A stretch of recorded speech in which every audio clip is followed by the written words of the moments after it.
Shalom tout le monde, shalom, shalom à vous frères et sœurs, partout où vous êtes, partout où vous m'accueillez, chez vous, que ce soit la journée ou dans la soirée. Je vous dis un grand shalom et que le Seigneur vous garde et qu'il vous bénisse. Alors, le sujet de ce matin, où je suis en train de me ressourcer, me régénérer avec cette lumière, cet astre que le Créateur a élevé ce matin, c'est magnifique. J'espère que vous profitez aussi et que vous rendez gloire au Très-Haut. Alors, le sujet d'aujourd'hui, c'est quelque chose qu'on a entendu beaucoup dans, dans nos, nos communautés, hein, croyants, chrétiens. C'est cette phrase qui dit euh, tout, ce qui est, tout ce qui est révélé est condamné. Tout ce qui est révélé est condamné. Comme les Écritures disent, hein, nous disons ce que nous savons et nous rendons témoignage de ce qu'on a vu.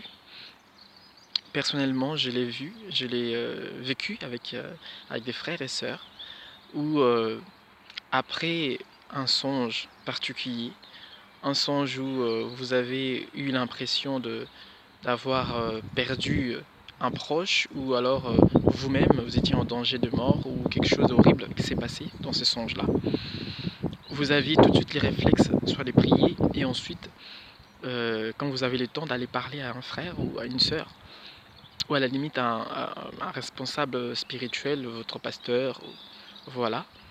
Et souvent, quand vous le racontez le songe, il aura tendance, lui, à vous dire bien-aimé, n'y craignez rien, on va prier, et de toute façon, si c'est révélé, c'est condamné. Ça, c'est quand il y a une mauvaise chose, c'est une mauvaise nouvelle. Quand vous avez une révélation ou un songe, où il vous arrive quelque chose de très bien, jamais on vous dit que c'est révélé, donc c'est condamné. C'est seulement quand vous êtes en danger. Alors, cette phrase, euh, vous allez chercher dans la Bible, vous allez jamais trouver une écriture qui dit tout ce qui est révélé est condamné. Je vous mets au défi parce que je cherchais et je doute qu'il y en a. Et tout ce qui est révélé est condamné, on va essayer juste d'analyser. Rien que à l'écoute de cette phrase, il y a un problème. Pourquoi?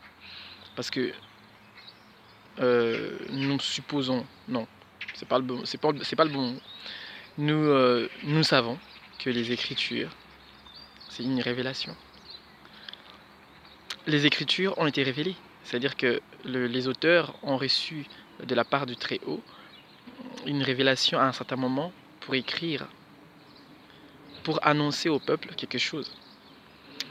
Et dans cette cas de figure, on ne peut pas dire que les Écritures, vu que c'est révélé, est condamné. Parce que quand ils disent condamné, ça veut dire que est annulé. C'est-à-dire que si tu as rêvé, tu as eu un songe, une révélation, que tu te faisais décapiter par exemple dans un songe, bah, ça n'arrivera pas parce que si le Seigneur te l'a montré, c'est parce qu'il l'a annulé. Or, tout ce que le Seigneur montre n'est pas forcément annulé. On peut se commémorer comme ça de beaucoup de scènes dans les Écritures où, admettons, Joseph dans la prison, après l'histoire avec la femme de Potiphar, il y a deux serviteurs de Pharaon qui étaient avec lui en prison, qui ont fait des songes, des choses que Joseph, par la grâce du Très-Haut, a expliquées, donc la révélation. Et il s'avère que ces choses sont accomplies. Même la personne qui devait être décapitée et la personne qui devait être promue à son poste, ces choses se sont produites. Et pourtant, ils ont été révélés. Ils ont été démontrés et révélés, en fait. Donc cette phrase n'a aucun sens. Rien que dans l'ensemble des Écritures, les Écritures, c'est une révélation. De la Genèse jusqu'à l'Apocalypse. Ces gens-là ont été inspirés, donc ils ont été révélés pour annoncer ces choses. Et ces choses ne sont pas condamnées. C'est comme quand Ésaïe prophétise, donne une révélation de l'annonce de la naissance de Christ, parce que c'est révélé à Ésaïe, et il le révèle à Israël, que c'est annulé, que c'est condamné. Non. Il y a déjà un problème. Il y a déjà un problème. Tout ce qui est révélé n'est pas condamné. Vous pouvez avoir un songe, déjà, si c'est un songe, il faudrait savoir si ce sera une prophétie, un songe prophétique ou pas. Ça peut être juste un songe, tout simplement. On peut faire des cauchemars, tout simplement.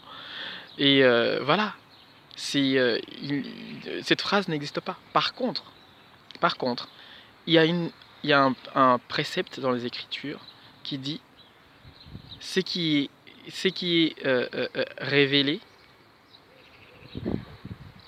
ce qui est révélé, ce qui est condamné est manifeste.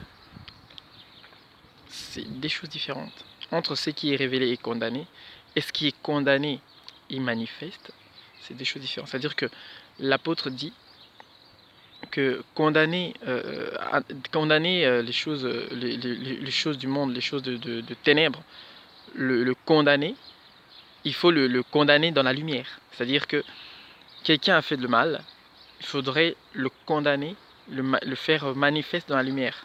Parce que tout ce qui viendra à la lumière sera exposé au fait. Et le mal sera toujours exposé. Les mâles, on ne dit pas que c'est un mauvais songe ou une révélation, non. On dit les choses qu'on fait dans le ténèbre, des choses mauvaises. Vous êtes sorcier, vous êtes un magicien, vous êtes un impudique, vous êtes un débauché, vous êtes toutes ces choses-là, ce sont des choses à condamner dans la lumière. Donc vous ne devez pas garder silence quand vous voyez quelque chose de mal. Vous devez les condamner parce que vous êtes des enfants de lumière et tout ce qui est mauvais doit être condamné par les enfants de lumière dans la lumière. C'est ça que cette phrase veut dire. Ça n'a rien à voir avec la révélation qui a été donnée, qui, quand c'est donné, c'est condamné. Non. Ça, c'est la mauvaise compréhension que nous avons de nos Écritures. Du coup, on induit les gens en erreur quand ils ont des mauvais songes. On leur dit que c'est condamné. Quand c'est des bonnes choses, on dit que c'est les seigneurs qui vous parlent et qui veulent vous bénir. Mais c'est une révélation aussi. Tout ce qui est révélé est condamné. Donc dans ce cas-là, toutes les bonnes choses qu'on a dans nos révélations sont condamnées. Dans ce cas-là, toutes les bénédictions qu'on a dans des livres qui ont été révélés par des prophètes, par les Christ, par les apôtres, sont condamnées. Donc ça n'arrivera pas, parce que c'est annulé, parce que c'est des révélations. Vous voyez que y a un problème, nous avons un problème de compréhension en fait. Que l'Esprit du Seigneur nous aide, qui nous guide, et que partout où nous sommes en train d'évoquer son nom, qui nous éclaire sur sa volonté parfaite, sur ses écritures, comment marcher avec lui, et que nous ne soyons pas comme des moutons en train de suivre ici et là les explications qui ne correspondent pas au fait à la lumière des Écritures. Que le Seigneur vous bénisse et à vous tous, je dis Shalom.